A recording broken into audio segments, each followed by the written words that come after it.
L-20 sena tal-Ikirix minn April fuq 1. Il-Kunsill Nazzjonali tal-Bini li huma mammul mill-Assoċjazzjoni Maltija tal-Iżviluppaturi u l-Kamra tal-Periti tkellem dwar ħtieġa ta' strateġija fit-tul f'dan is-settur u li tmur lil hinn minn dak irrakkomandat fl-inkjesta pubblika dwar il-mowt ta' Gian Paul Sofija. Dan itqal fi stqarrija tal-Kunsill Nazzjonali ġurnata qabel ġiet diskussa il-mozzjoni parlamentari imresqa mill-Oppożizzjoni Nazzjonalista il-ħamis fejn nota li tinsisti li rakkomandazzjonijiet fis-settur tal-bini ukoll jitlestgħu fi żmien 6 xhur. Iżda il-Kunsill tenna li l-pjan għandu jaħseb għal ħtiġijiet ta' issa u tal-ġejjieni b'qalba li tkun sostenibbli. Għaldaqstant wissa dwar effetti ta' riforma maġla kif qed tesiġi il-mozzjoni tal-Oppożizzjoni.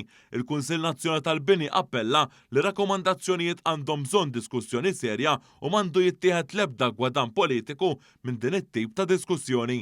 Ġie notat ukoll li fis-settur tal-kostruzzjoni jaħdmu mal-40,000 persuna.